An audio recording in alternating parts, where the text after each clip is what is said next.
This is ABC 7 News at 6. Coming up next, a group of East Bay teenagers on a mission to make a difference. An eye-opening sojourn inspired by a soccer match. That's just ahead.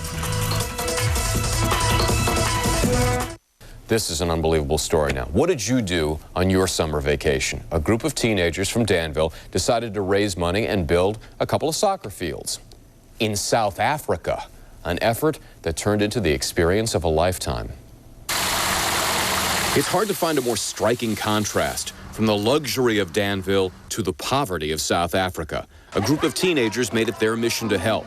Inspired by the passion of the Angola soccer team at the World Cup 2 years ago, Garrett Weiss and his friends formed a non-profit group called FUNDaFIELD, raising more than $50,000. In June, they flew halfway around the world to see the 2 new fields they funded. Everyone's so happy. They're so thankful to us, and it was one of the greatest experiences of my life. They traveled to tiny townships in remote parts of South Africa. There was no running water. Few homes had electricity. We woke up in the morning and you'd look outside and little, like, 5-year-olds would be pushing wheelbarrows like a couple miles to go get water in little tubs. With drinking water in short supply, lush green soccer fields were impossible. Clay and dirt, that was the way to go. Do you want us to peel the onions too? The kids overcame language barriers to cook African food, and they shared cultures.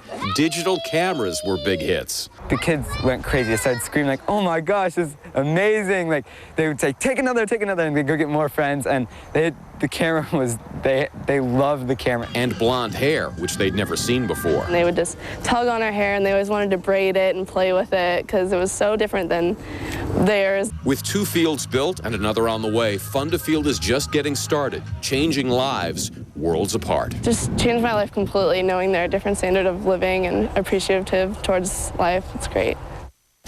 These kids were absolutely amazing, and they're not stopping. They're going to build more and more fields. Fantastic. And if you want to donate, go to fundafield.com, and they are just getting started, believe me. This is exciting. This will stay with them the rest of their lives. Absolutely. Not to mention the difference on both sides, yes, for the kids in South Africa as well. Great story, Larry. Thank you. All right, before we leave you, let's touch base one last time on the forecast. All right, Spencer Christian with us now. I love that story, and I love this weather. Things are looking great. Tomorrow morning, we're going to see sunny skies. In fact, sunny skies all through the day, with the fog returning to the coast late in the day. So it'll be a relatively mild day tomorrow, then cooling down overnight tomorrow night. But daytime highs will be in the low 90s in the warmest inland areas. And statewide, lots of warm weather as well. Look for highs of 97 at Fresno tomorrow, 95 at Yosemite, hot in the desert, 110 at Palm Springs, 82 at Los Angeles, 92 at Sacramento.